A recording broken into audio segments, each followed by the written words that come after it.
திருமணம் நிச்சயிக்கப்பட்டது.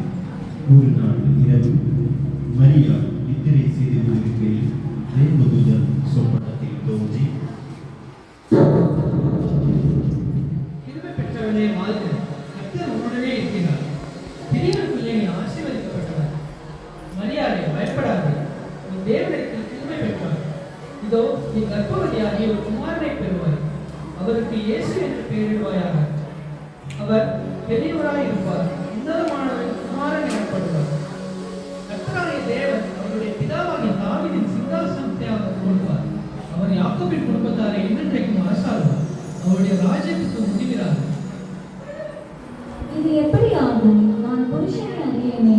பரிசுத்த ஆவி உன்மேல் வரும், உன்னதமானவரின் பெயர் உன்மேல் நிழலிடும். ஆதலால் உன்னிடத்திலிருந்து பிறக்கும் பரிசுத்தம் உள்ளது தேவனுடைய குமாரன் எனப்படும். இதோ நான் ஆண்டவருக்கு அடிமை, உம்முடைய வார்த்தையின்படி எனக்கு ஆகக்கடவுளோ. அவமானப்படுத்த மனதில்லாமல் ரகசியமாய் அவளை தள்ளிவிட யோசனையாய் இருந்தான். அன்று இரவு தேவதூதன் யோசேப்புக்கு சொப்பனத்தில் தோன்றி, தாவீதின் குமாரனாகிய யோசேப்பே, உன் மனைவியாகிய மரியாதை சேர்த்துக் கொள்ள ஐயப்படாது. அவரிடத்தில் உற்பத்தியாயிருக்கிறது பரிசுத்த ஆவியினால் உண்டானது. அவர் ஒரு குமாரனை பெறுவார், அவருக்கு இயேசு என்று பெயரிடுவாயாக. ஏனெனில் அவர் தமது ஜனங்களின் பாவங்களை நீக்கி அவர்களை ரட்சிப்பார்.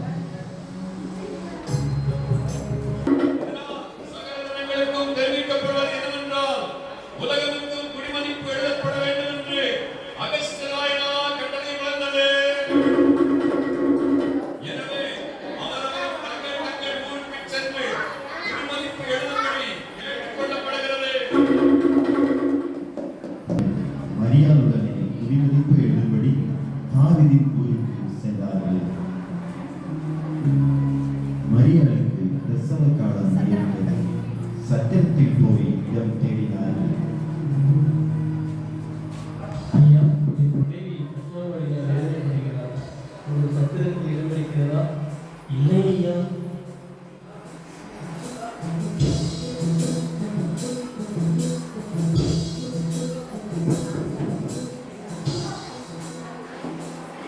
ஐயா, என் மனைவிக்கு பிரசவ காலம் இருக்கிறது. உங்கள் சத்திரத்தில் இடமளிக்கிறதா? இடம் காலியாக இல்லையே. சத்திரத்தில் இடம் இல்லாததினால் அங்கிருந்த மாட்டு தொழுவத்திற்கு சென்றார்கள். அவள் தன் முதல் பேரான மாறனை பெற்றெடுத்தாள்.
அப்பொழுது அந்த நாட்டிலே மேய்ப்பர்கள் வயல்வெளியில் தங்கி ராத்திரியிலே தங்கள் மந்தையை காத்துக் கொண்டிருந்தார்கள். அவ்வேளையிலே கர்த்தருடைய தூதன் அவர்களை நோக்கி, பயப்படாதீர்கள், இதோ எல்லா ஜனத்திற்கும் இந்த சந்தோஷத்தை உண்டாக்கும் நற்செய்தியை உங்களுக்கு அறிவிக்கிறேன். இன்று கர்த்தராகிய கிறிஸ்து என்னும் ரட்சகர் உங்களுக்கு தாவீதின் ஊரிலே பிறந்திருக்கிறார். பிள்ளையை துணிகளை சுற்றி முன்னணியிலே கிடைத்திருக்க காண்பீர்கள். இதுவே உங்களுக்கு அடையாளம். நாம் பெத்லகேம் ஊருக்கு போய் கர்த்தரால் நமக்கு அறிவிக்கப்பட்ட இந்த காரியத்தை பார்ப்போம் வாருங்கள். அவர்கள் தீவிரமாய் வந்து மரியாதையும் யோசேப்பையும் முன்னணியிலே கிடைத்திருக்கிற பிள்ளையையும் கண்டார்கள். கண்டு அந்த பிள்ளையை குறித்து தங்களுக்கு சொல்லப்பட்ட சங்கதியை பிரசித்தம் பண்ணினார்கள்.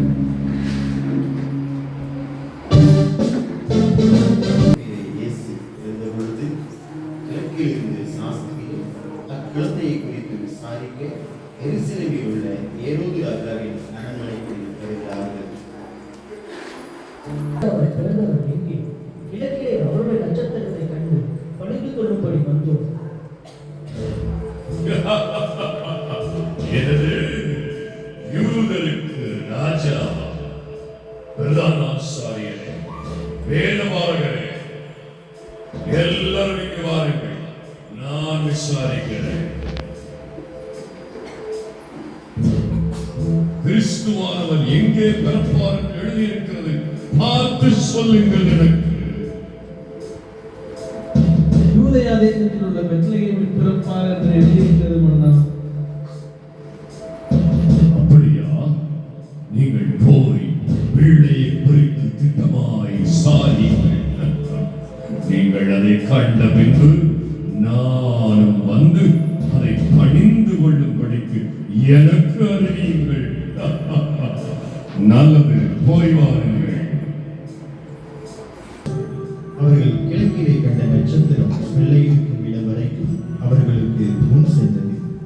அவர்கள் அந்த வீட்டிற்குள் பிரவேசித்து பிள்ளையையும் அதன் தாயாகிய மரியாதையும் கண்டு சாஷ்டாங்கமாய் விழுந்து அதை பணிந்து கொண்டு தங்கள் பொக்கிஷங்களை திறந்து பொன்னையும் தூபவர்க்கத்தையும் வெள்ளை கோலத்தையும் அதற்கு காணிக்கையாக வைத்தார்கள்.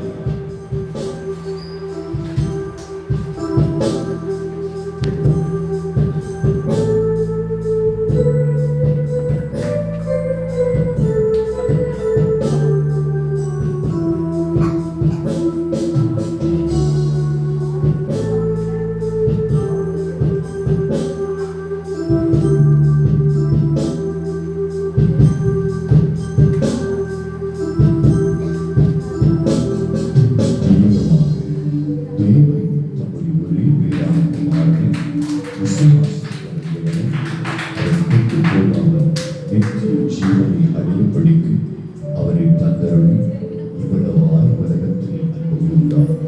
அருமை தேவனுடைய பிள்ளைகளே, கண்டு பின்பற்றுவது மாத்திரமல்ல, உங்கள் வாழ்க்கையை மாற்ற வந்த கர்த்தராகிய இயேசு கிறிஸ்துவுக்கு உங்கள் வாழ்க்கையை அர்ப்பணியுங்கள். அவரே உங்கள் வாழ்க்கையை ஆசீர்வதித்து நித்திய ஜீவனை உங்களுக்கு அருளி செய்வார். கர்த்தர் தாமே உங்களை ஆசீர்வதிப்பாராக.